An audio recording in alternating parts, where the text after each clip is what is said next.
present at the end. So I don't have anything else. Without further ado, we're going to go ahead and hand the mic over to Stacy so that he can tell us what's up. Thanks, Jordan, and welcome everybody. There's only been one other time I've given a presentation with this many slides, and it was this presentation back in December. So one of the things that I think with UDP 9 that we haven't done well enough is got the word out that there is a new version of UDP. So I'm happy that we are doing this again, for you guys.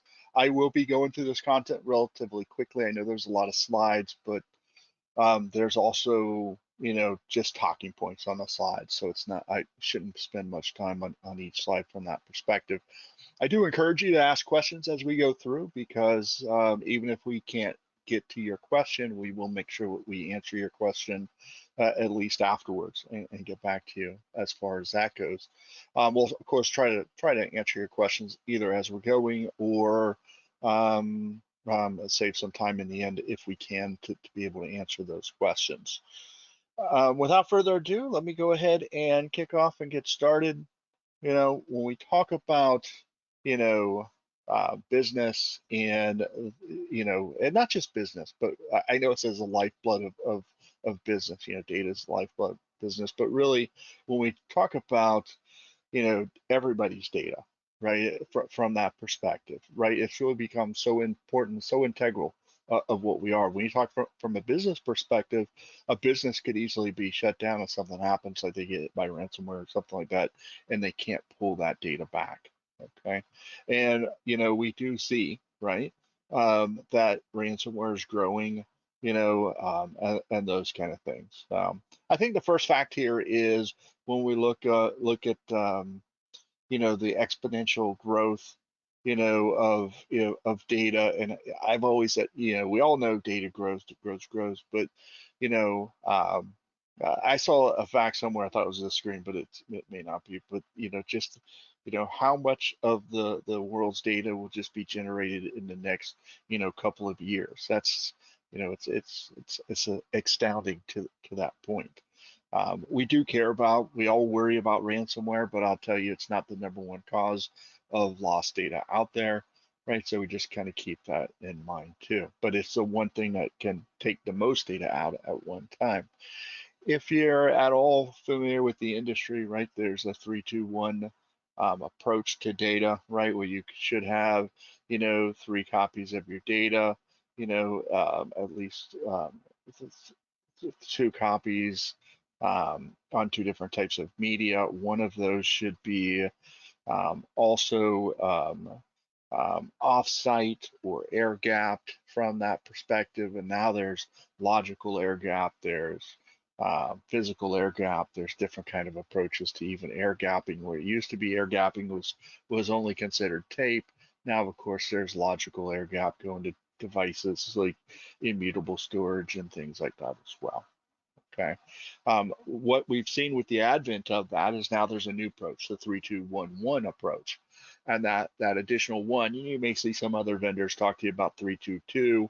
It's all the same, right? It's just how you lay it out. Well, it's really talking about having that final copy of your data be immutable, a copy of the data, whether that be in immutable cloud, immutable disk, right? But some copy of immutable data out there as well. Okay, so that's kind of the world that we live in now. Cyber companies, or cyber insurance companies, when we rephrase that, are starting to require this immutable copy of data, right? So if it's on questionnaires that we've seen, so if your customers aren't asking about immutability, more than likely they're still dealing with cyber insurance. And when I've spoke to customers, primarily when they start to glass over it because they're not aware of the term immutable, right? As soon as you start to bring up cyber insurance, it clicks, and they're like, "Oh yeah, I do remember that question now." So definitely, it would be something I would be speaking to customers about if it was in your case. So what is data resilience? An organization's ability to quickly recover its data and operational ability, right, in case of some type of disaster event or data loss. Okay, I was just on another kind of web thing, talking about data resilience and everything like that as well. And really it's the key thing right now, right? People want to be assured that their data is resilient, that they can recover it, that in case of a disaster they can bring up their systems somewhere else, or even if it's in the same location, can I bring them up quickly? Now, a lot of that's going to be covered by, depending on the size of the customer, by different type of solutions they have in place, right? With their hypervisors or something like that, might be providing some of that disaster recovery capabilities and all like that. The problem is a lot of times with something like ransomware, it propagates through that.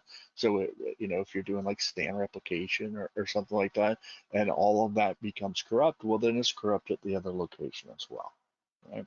So you really have to be able to go to a historical backup of that data, okay? And you need to be able to pull that back from there. Okay?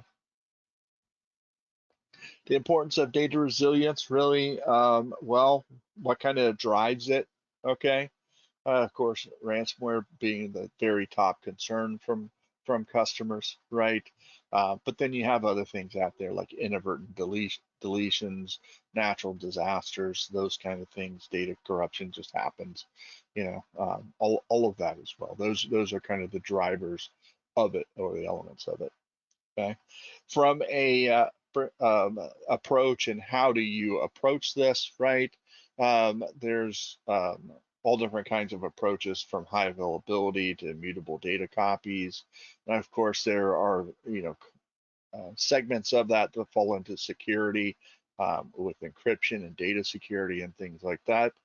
And at the end of the day, we see there's risk, there's time, and there's cost, right? So you recognize the risk.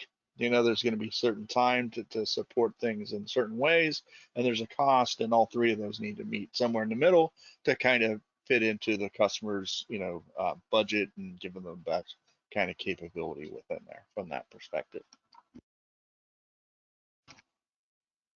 When we look at Arcserve specifically, our data resilience platform, right? Arcserve got into this industry back in '83 doing tape backup. Everybody that I talked to would love to say tape is gone. What I heard was last year that tape had one of its biggest years ever. Okay, so we still talk to customers that are going off to tape in some form or some fashion.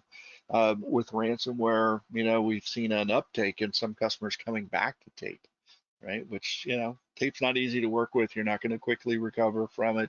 There's not a lot of reasons to move away from tape. Okay, but at the end of the day, it does provide a very good physical air gap. Okay, away from ransomware and those kind of things. Okay, or in malicious hacking, and all of those kind of things from that approach. Okay. Now, that's not to say that a lot of companies aren't just saying, okay, let's go to disk first, let's then go to tape, and do those kind of things. And of course, a lot of companies have moved to cloud, and kind of using cloud to fill that role as tape. Now, what we've seen and what I've read articles on in the past is sometimes when people don't deploy their cloud right, or they think they deploy it correctly, and they deploy it as an extension of their environment, so everybody can access it, everybody doesn't know that they're engaging the cloud. Well, what happens then, unfortunately, is, well, then everything propagates to the cloud, including the ransomware, or if somebody's hacked them, they can propagate up to the cloud, get the data down, and those kind of things. So it's all about whether or not it's implemented correctly, to provide that logical air gap. Okay, and of course, cloud does offer immutability, so there is things like S3 compatible, immutable, or storage lock. Wasabi has a form of that as well that offers storage lock, so there's definitely ways to go through and be able to do that. Now, there's also on-prem immutable storage. Arcserve offers that. By the way, we offer all of these, right? Just so you know. So it's not so much about, hey, you have to go with this approach. It's more about, we give the customer the option of what they want to fit into, and then we can work with that, right? So including the on-prem immutable storage, the cyber secure data protection, we partner with Sophos Intercept X to run their product on our backup servers to make sure that they're secure. And then of course we can do things like, on-prem disaster recovery on those devices. We could do cloud-based disaster recovery in AWS, in Azure, in our own cloud. We have that as well. So it's a real well-rounded, data resilience platform. Depending on what the customer wants to go, we should be able to fit into that. When you talk about Arcserve as a company, who are we? If you're not familiar with us, we've been in this industry since '83, one of the top 5 backup vendors out there. We have MSPs across the globe, customers, partners across the globe. Uh, Lots of data protected, right? Lots of systems protected. We've been doing this a long time from that perspective. When you look at a footprint of the different products that we offer, I'm not going to go through all of these. There will be a couple that we go through here. I won't speak only about UDP 9. We'll speak a little bit to some of the other products too, a very high level overview. But when you look at, from the smallest customer, right, all the way up to your enterprise customers, we have solutions that fit into those. Okay. And in a lot of cases, you may have a customer, for instance, they're in our UDP solution, which is mid to lower enterprise. And, they also need something like a SaaS backup solution or something like that to protect their Office 365, their Salesforce, or something like that as well. So we definitely grow with that. And when you look at, our Shadow Safe, Shadow Protect, cloud services, that side of things, that helps the smaller customer, the MSP customer as well. So we really have that footprint that scales from small to enterprise from that.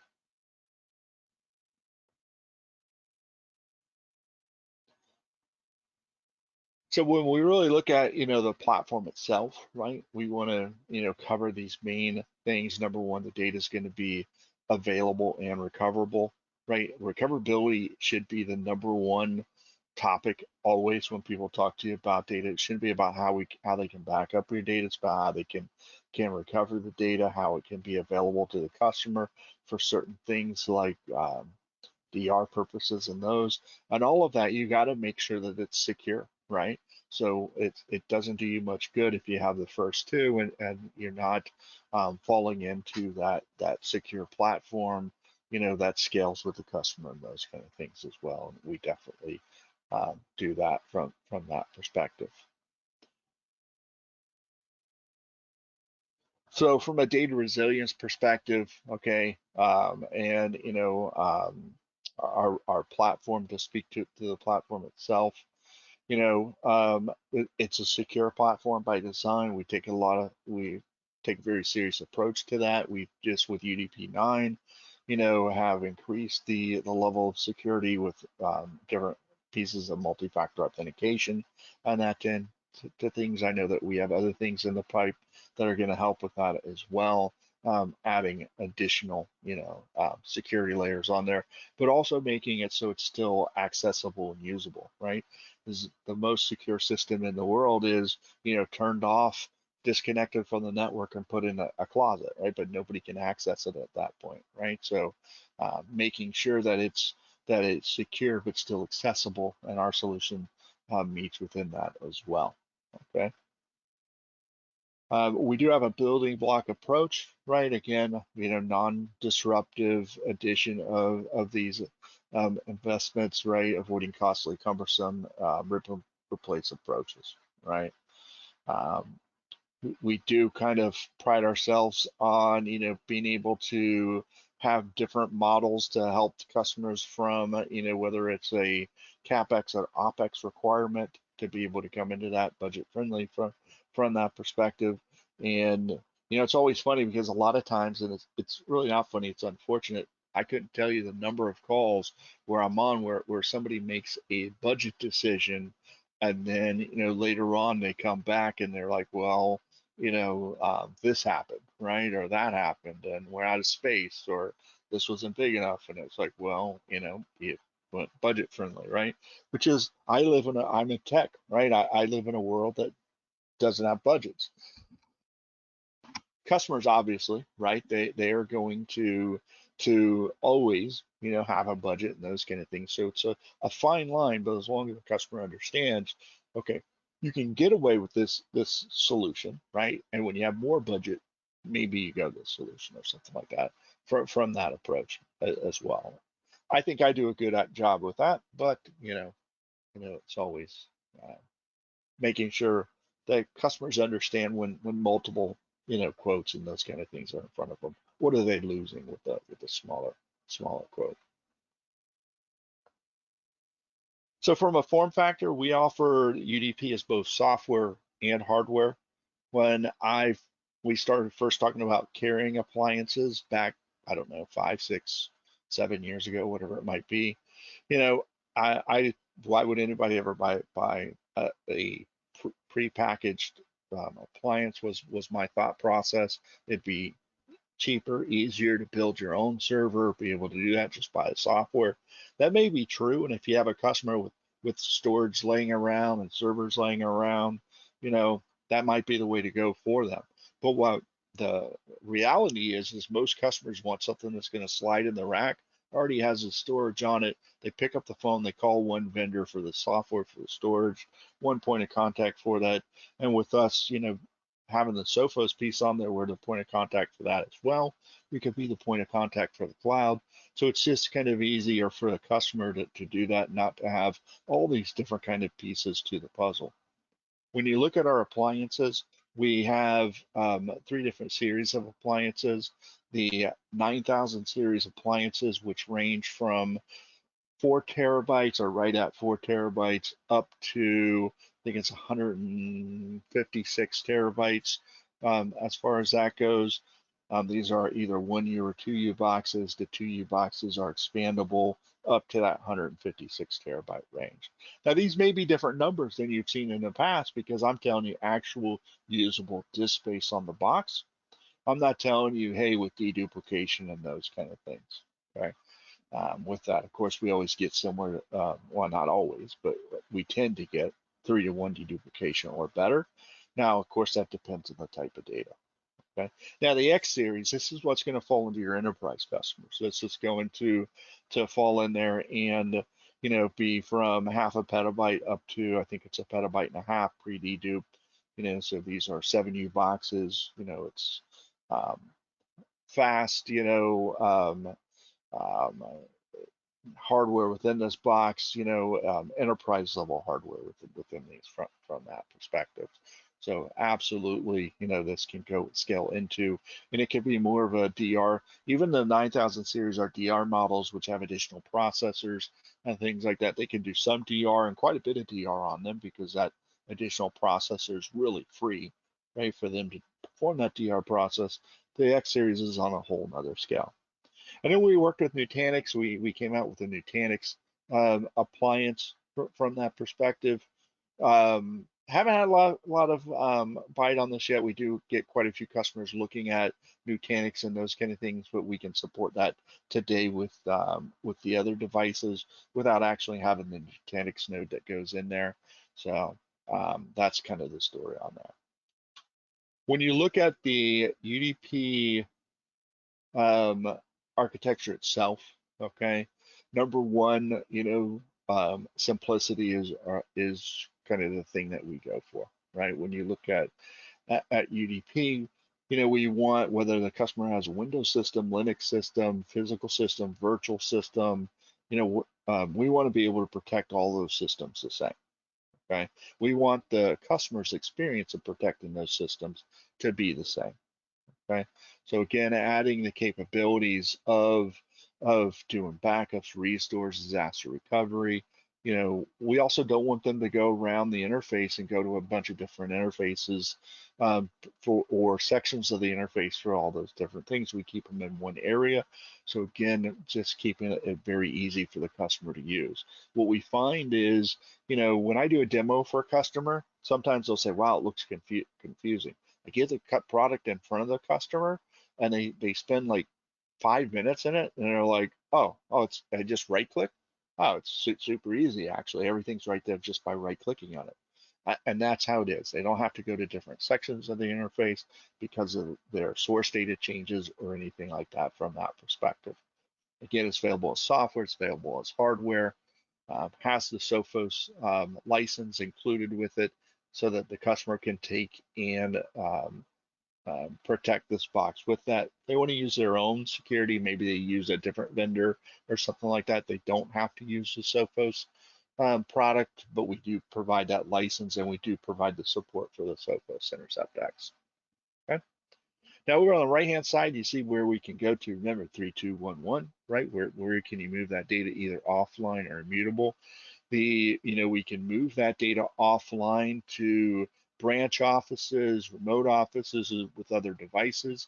That other device could be a OneSafe device for immutability, on-prem immutability as well. We can move that data to the Arcserve cloud, right, where we can provide backup as a service, disaster recovery as a service, or we could go out to public cloud. Maybe the customer already has, Hyper-V or a VMware type environment, from that perspective, so we can go to that as well. So we do support public cloud for that too. On the Sophos, perspective, I by no means am a Sophos expert. I can tell you that, what it's doing is it's not monitoring the customer's environment, right? It's taking a look at the backups, making sure that the backups are protected. It's not scanning the backups. Some people have sometimes said, well, it's scanning the backups. No, it's making sure that the backups do not get infected or anything like that. So the actual device and the data store on the device is secure and nothing's happened to it from that side of things. Okay, customers are going to have things on their endpoints. They're going to have things on their servers. They're going to trust and go with that, whether they should or not. It's a whole nother discussion, right? But they should have something on that. What we did find is a lot of customers were putting, appliances in the network, and they weren't putting any security on that. And then if it got hit, they were like, "Wow, okay, I didn't know I had to secure that box." Well, of course, you have to secure, that from that side of things. So this just helps the customer, helps to harden it. We do find by talking to our customers that when you have, security solutions that are baked into your backup solutions, a lot of times because it is redundant, people are turning it off or they find they get a lot of false positives. So this is, that approach where it's not necessarily tied into the backup solution and it's not us trying to learn how to do security, right, with the industry expert. The biggest thing that I can speak to this is a benefit to the customer. Number one, if they're already a Sophos customer, they can add this to their Sophos Central and manage it from there.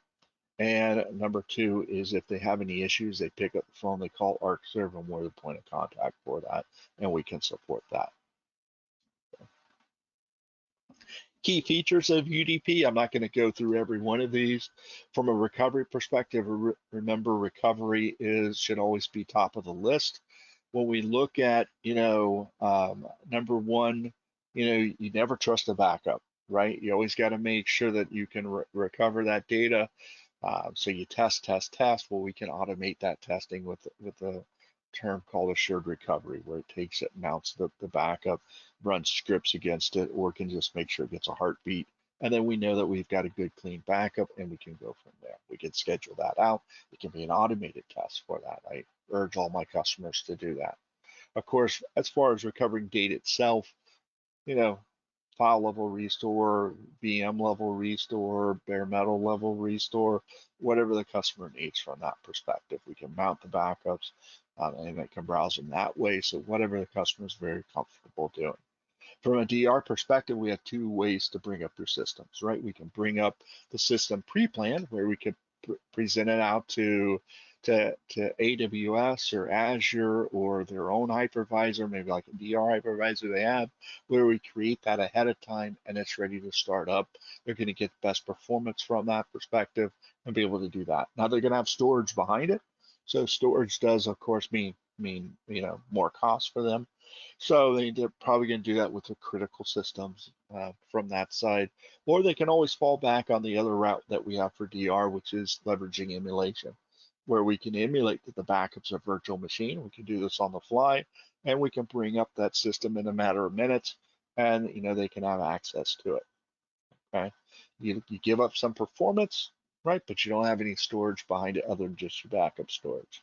Okay, so remember, there's always give and take, right, from that side. But we do have two methods to be able to help the customer from that, depending on what works out for them both best. From a cloud perspective, I think I hit that fairly well. From a backup perspective, again, everything's secure. It can be encrypted in motion and at rest. We can air gap with tape, or we can go off to immutable storage devices or immutable cloud if we want to do that as well. We can, of course, and we do deduplicate the data from the source. This is a big differentiator within UDP and other vendors out there. Our deduplications, what I term as small block deduplication, it ranges from 4K up to 64K. The customer determines, hey, based on my data type, if they're doing something like CAD data or something like that, or body cam or car cam, dash cam type, data, well, then they may either choose not to deduplicate that data, or they may choose to do larger blocks like 64K. All right. But at the end of the day, right, the key here is we're going to perform that deduplication from the source. So we're not only reducing the footprint of the storage, because we don't need a landing zone for the data before it ever goes across the network. We've determined unique data. We're also reducing the network utilization, right? We're not going to use up as much network because we're not sending as much data across the network. Okay, so a customer that has, with other solutions, let's say 60 gigs of changes, across their environment, they send that to their backup server. Their backup server has to then process it, or whether it's a storage or whatever it is, for deduplication, and then they write, let's say, 10 gigs of data, or 20 gigs of data, or maybe even less, just kind of depends, right? That's still 60 gigs of data that went across the network. With us, that would be 10 or 20 gigs of data that goes across the network. Okay, so it's much more efficient from that side of things. I even had customers sometimes that have devices that do deduplication, and they turn it off because, again, the network benefits outweigh that from that side of things.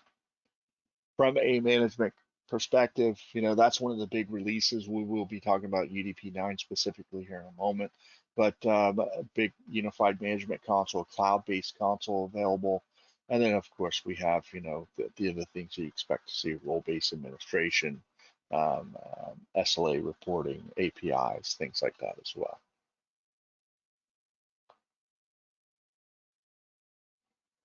When we look at, again, the Sophos thing, what all does Sophos, provide? Deep learning, exploit prevention, active adversary mitigation, root cause analysis. It's all in there from that perspective. So, I mean, it's a good, solid solution. That's why we partnered with them. They're one of the leaders in the industry. Of course, they can do things like application waitlisting, and all of those kind of things too, right? So, again, not a Sophos expert here by any means, but making sure that you have a good, solid solution protecting your backup data is always important. We do provide that license. Now, when we look at, that immutable on-prem hardware device that we want to send the backups to, okay, or it could be unstructured data if they want to do that as well. The whole OneSafe can have its own discussion there, right? But really, that is OneSafe, which can be an immutable target for this. So what we see on the left is we'd see the customer environment, whether it be physical servers, virtual servers, whatever it might be, backing up to an RPS, which is protected by Sophos. And RPS is our backup server. It's the component of UDP, which is the backup server. Okay. Within that, they can then do things like we can move that data off to cloud, we can move that data off to tape, or of course we can move that data off to the OneSafe data store, and we could even have that another OneSafe in another location where they replicate between the two different locations as well. Okay, so the main thing to keep in mind is that OneSafe device can be the additional one for the 3211 piece of the puzzle. So what's new in UDP 9? Okay, Number one, we did take that approach for that resilience platform to try to strengthen it. We'll do that with multi-factor authentication, of course, leveraging Okta and those kind of things within there. We do have that unified SaaS management plane that is our cloud console, that gives the customer the capabilities to manage everything from the cloud instead of having an on-prem console. We still offer our on-prem console, so in some customer locations, they'll need to have an on-prem console. For instance, it's a dark site, highly secure site that doesn't have access to the internet. Cloud console wouldn't do them any good, right? So we still do have our on-prem console for those customers. Okay. Improved support for enterprise applications. We improved our Oracle support a little bit here, but we did make a major kind of steps towards SQL as well to bring SQL up to par with Oracle from that side of things. And of course, unified identity management experience. So when they log in especially for the cloud console to the Arcserve cloud, that will have where they open their tickets, where they look at their cloud console, where they go in and look up documentation, all that will be there for them as well. Hey, Stacy, just real quick, so far so good. Just want to thank you for all of the great content so far. We are about halfway through. I did want to remind everyone who is in attendance here, if you have any questions at all, I know we're moving very quickly. We're covering a lot of ground here. Please do not hesitate to submit some questions through the GoToWebinar interface. We can get to those towards the end of the call, or we can follow up after our engagement here today. So again, Stacy, thank you. Lots of ground to cover, but before you get into the console, just wanted to get a quick reminder out here. Thanks. Now the next slides that I show you are going to be very busy slides, and again, I'm not going to be covering every bullet point on these slides. If you do want to copy this presentation afterwards, we're more than willing to send that out to you. So I did build this out. There's a lot of information in here, but again, I'm only going to speak to a few points on each one from that perspective. Okay. So with this release, we release our cloud console. It's a single console where we can manage both UDP and our Cloud Direct solution. We do plan in the future bringing some other solutions into that console as well. That's the long-term plan for that. But it's a SaaS management console, right? They don't have to worry about installing a console anywhere. They just activate it and then, of course, connect it to their backup environment that they have from that perspective. It is a multi-tenant console, so it does give capability to do multi-tenant. The way I think of this really is multi-organization. Because although, yes, you have that multi-tenant capability. For instance, I have a customer here in Florida that has multiple locations, and they want to have one console where they manage all those different locations from. Okay, as far as that goes, so it does give that multi-tenant capability or multi-organization capability. We can give different access rights to different people, so those organizations can still have their people managing them, right? And then you have one overview that does that as well, or overlord, if you will. Right. From a security identity management, it's not any good to have a cloud console if you can't make sure that it's secure. You don't want to have people accessing it. So we're leveraging Okta's Zero Trust implementation. We're leveraging multi-factor authentication as far as that goes. And then, of course, being able to go in and be able to see the different reporting from an all-up view for somebody that has multiple locations, and then also specific reports around the different tenants and those kind of things. By all means, if it's a single tenant customer has one location, what they'll see is one tenant location. They won't see that there's this overreaching kind of multi-tenant aspect to it. So don't let that kind of persuade you right away from using the cloud console. A single tenant customer would see just like normal. Okay. From a scalability, One of the things that we did with this solution is, of course, we've added some capabilities where if the customer wants to go out to uh, S3 compatible backups, right, we can do that as well. So if we wanted to go disk to disk to cloud, right, we always would recommend you do an on-prem first backup with UDP. With any backup, really, it's good to have the data local first. You don't want to have to restore it from cloud. Okay, you just want to have that cloud as an alternative. Okay, the reason you do that is restore times. Okay, and how much data are you pulling down? If it's a file, it's no big deal. If it's an entire server, well, then that might be a thing to keep with that. So with the Cloud Console, we did add the capability to build out the data store within, Wasabi or Google Cloud or S3. If they want to do that, a customer could go perhaps direct to that, but we would recommend that they first have an on-prem backup and then they move it to that. Okay. Simplified workflow. So of course we built a new interface. We looked and we took a lot of that capability, which is going to look the same for building the policies or the plans, but we just took out the pieces that were kind of redundant or everybody always clicked through, right? As far as that goes. So of course re-architecting that from that perspective. Now, from a product experience, instead of, because my console's probably already gone to sleep now, so we do have some screenshots here of the console. What we will see is, of course, there's a dashboard view. Right now, we're on the Protect view, which lists out all the systems. It's where we go in and we perform disaster recovery. We configure our backup policies.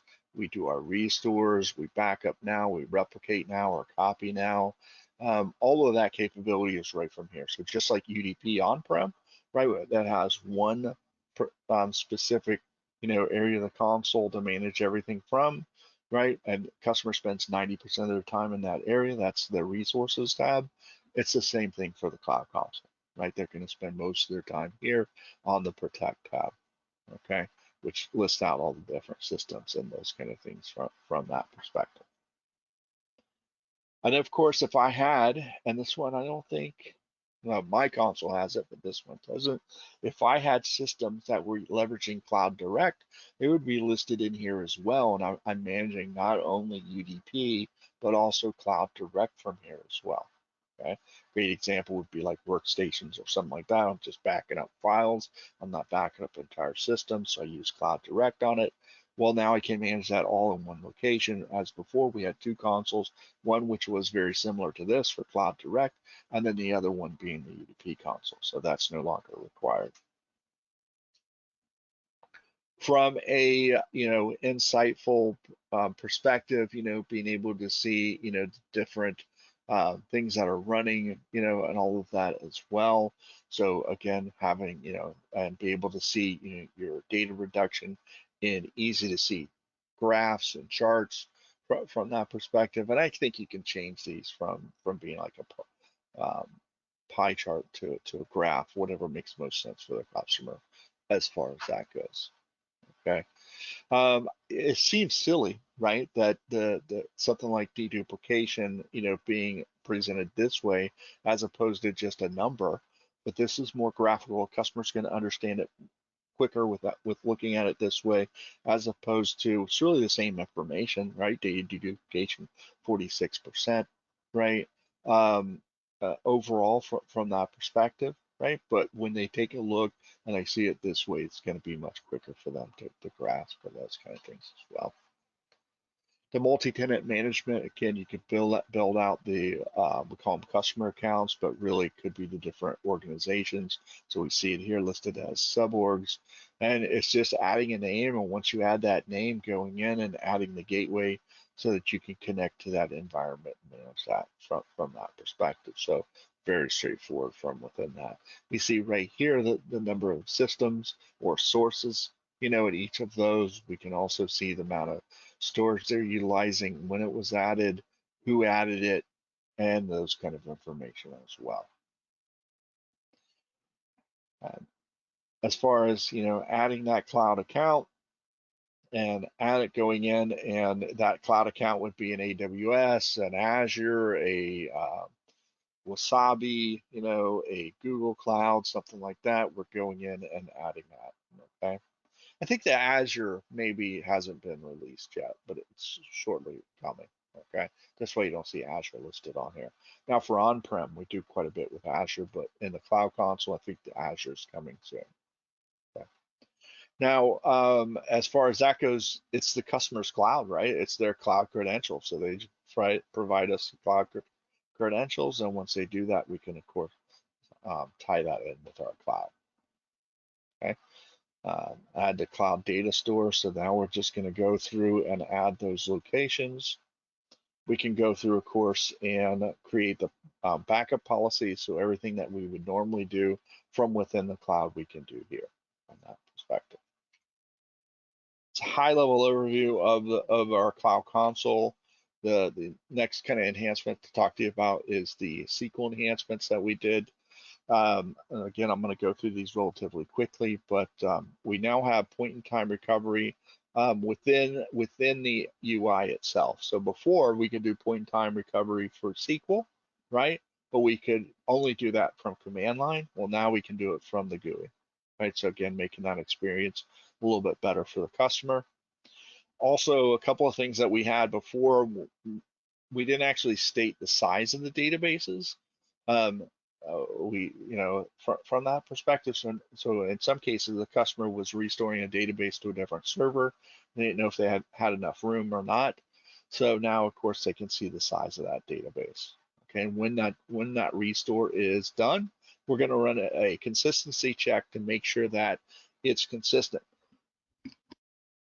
Seems like a little thing, right? But previously, the customer would go mount the database and then see if it worked. Now we're going to run that consistency to make it a better customer experience for them.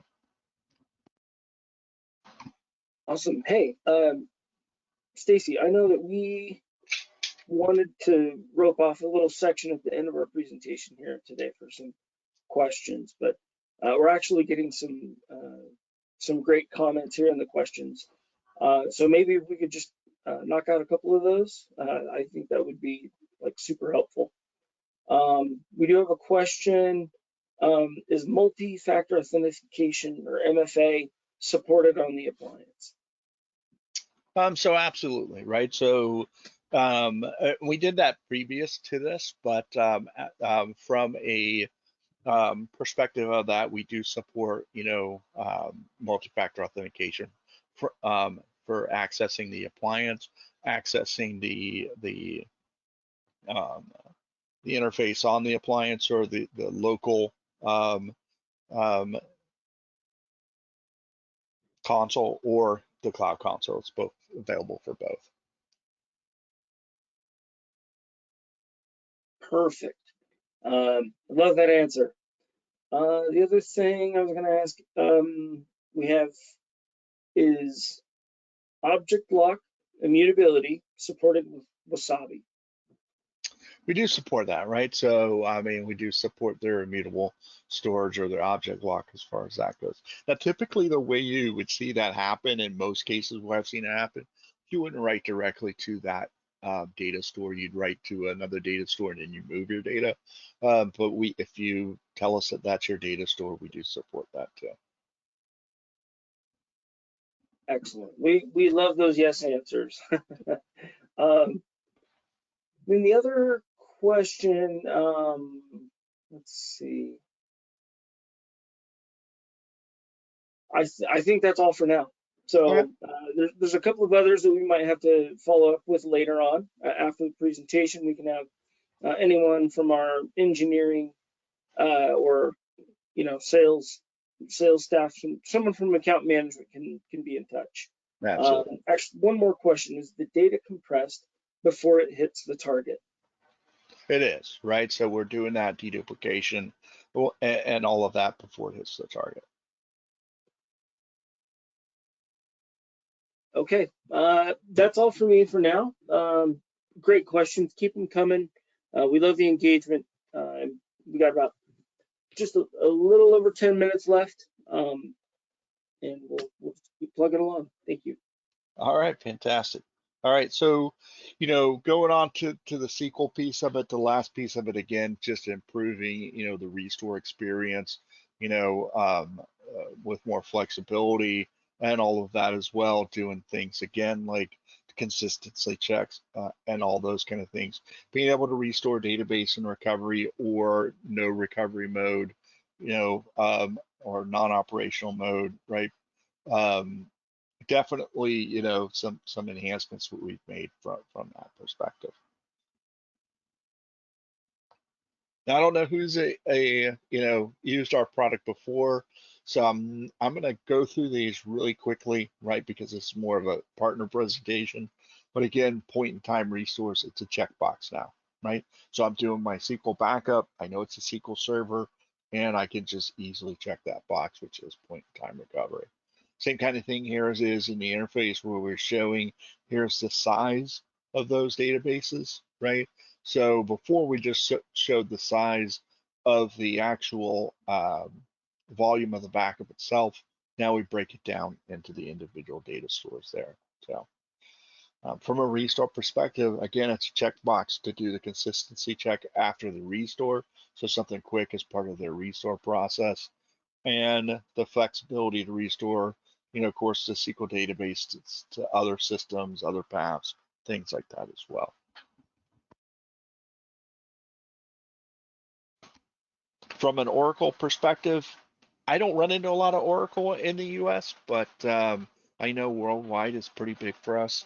We do a lot with RMAN, Oracle RMAN. From that, we do support Oracle running on Solaris now, and we do offer that granular restores for objects such as table spaces, those kind of things as well. Okay. And if you have questions on Oracle, what I'll tell you is put the question in there and I can get the answer for you afterwards. Again, I don't run into a lot of Oracle from that side of things. Okay. So again, our user experience, stability focus kind of enhancements, being able to do things like support, Microsoft Gen 2, for virtual standby in Azure. One of the biggest enhancements for this product was being able to label a custom job daily, weekly, or monthly. That's not going to mean much to anybody, but let me tell you, as somebody, that uses the product and works with customers using the product, this is a major enhancement, okay, from that. But it's one of those things that, if I'm talking to a new customer about it, I'm not bringing up, hey, we can label custom jobs as daily, weekly, or monthly. But for existing customers, it's a big reason for them to upgrade to this from that perspective. Okay. And of course, the backup success rate, right? Before, a lot of times there were, backups that would be successful, but there was a problem within the backup, right? As far as that goes, so we give a much more insightful view to what happens with that backup so the customer can better understand it.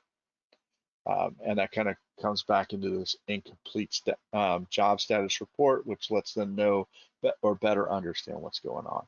Of course, from a security perspective, using the Auth 2.0 for Microsoft 365 and Google Cloud.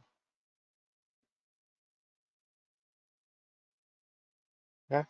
We can better easily, and again, this is for new customers, not going to matter much, but being able to better reclaim storage space, if they need to shrink their recovery points, those kind of things, they can reclaim those, after use. I don't think I'm going to go through these slides very much. I'm going to go through them kind of quickly. Again, backup success rate, you can kind of see that from that side of things. A report that specifically speaks to that might be good for auditors, those kind of things, where you can see that information. Retention and compliance, where you can go and you can trim down those backups, and of course, when you run a custom backup, being able to label it as a daily, weekly, or monthly instead of a custom backup. Okay, same thing for that reclaiming. I kind of spoke to the slides and opposite there, but here's also where you would go through and merge out the old ones. So if I didn't want to have any customs or I wanted to change the retentions, I could do that as well. Right. And again, you can choose that off too. Different platforms that we support. I always tell all my customers, check with us and we'll see what's added to this. But of course, Server 22, latest versions of Linux, Oracle are out there as well. And Acropolis isn't on here, but I know we support Acropolis as well. Okay. I don't think it was released with this because we were working through a patch, but now it's done. Okay. It's kind of in summary, right? When we talk about, UDP being a, comprehensive, ransomware protection solution, really what's UDP providing, a lot of data reduction with that global source side deduplication. We're going to be support most customer workloads that they have out there, physical, virtual, whatever they might be. And then be able to automate that testing of those backups so that they can be sure that if they need to do a restore that they can do that. Of course, fast recovery is always going to be top of that list as well. How fast can I get my data back? Okay, your data has to be secure. We partner with Sophos for their Intercept X Advanced Edition to secure that device itself, right? Even if you go with the software, yes, we still provide a license for that to put on the backup server, okay? When you look at logical air gapping that data, right? Being able to go out to an immutable device, right? We can do that with our OneSafe immutable device, okay? If they want to go to cloud, for that as well, we do support Wasabi, Google, Amazon S3, for immutable options as well, okay? And then of course, if they want to do a physical air gap, we can support that with tape as well. So we do support copy to tape. We probably have one of the largest tape, support list out there because we've been doing it, if not the longest, right up there, okay, from that side of the house. Again, it's all about, making sure that those backups are secured and having that multi-layered defense, that on-premise, solution that is secured by Sophos. Also, our cloud itself, the Arcserve cloud, is secured by Sophos. I always kind of giggle at that because customers don't really see that piece. It's transparent to them, but we do secure our cloud with that as well. And then, of course, haven't noted there's options to do immutability either in the cloud or with our on-prem device with OneSafe and all of that too. And that's, I think, a great segue for just probably the last question that we'll take on air here. Sure. Is immutability built into the appliance or cloud or both, or is a third-party service required? I think I know the answer to the question, but I'll let So if I'm doing on-prem immutability, right, it's a data store that I would create in our OneSafe device. So it's an additional device, hardware device that provides immutability. It's a NAS box that is object-based storage and scale out in a ring. We can have up to 7 devices in that ring. And that's kind of the approach for that. Okay, so it's now if I want to go to immutability in the cloud, we're not going to go to the Arcserve cloud. We're going to go to, S3. We're going to go to, Google Cloud. We're going to go to Wasabi, one of those, right, to be able to do immutability in the cloud. The Arcserve cloud, we can of course move that data to it, and we can logically air gap it. But today, the Arcserve cloud doesn't offer immutability within the Arcserve cloud itself. Hope that answered the question. Yeah, no, perfect. Thank you. If we see any additional questions in the chat that were not answered on air, we'll have someone from account management reach out and make sure that we don't have any any confusion here at the end of our time today. If you have existing customers, I'd highly recommend that they look at moving to UDP 9 if you have existing UDP customers. If you have new customers, again, we've always been competitive going up against competitive solutions. The Cloud Console makes this a little bit more so because a lot of customers do look at going to having the ability to manage everything from the cloud. They want that kind of approach to that.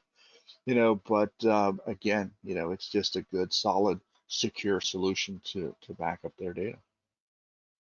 Perfect. Well, thank you again, Stacy, for unpacking all of this. I know it's quite the mouthful, and everyone probably feels like they're drinking out of a fire hose today. So, without any further delay, I want to go ahead and announce our winners. We had Jackie Dempsey from StarNet Solutions, and then we also had Bob Paxson uh, as as our second winner for that $250 gift card. So, if you guys could just confirm, send us a message in the chat. We'll get to that, and you'll hear back from us shortly. Congratulations. Yes, congratulations. Just again, wanted to thank everyone for being here. I think our partner community couldn't do it without you guys. Thanks again for everything. Again, please be in touch with your account managers if you have any additional questions, or Stacey and his sales engineering team. Just want to make sure that get you guys all the information you need. So thanks again.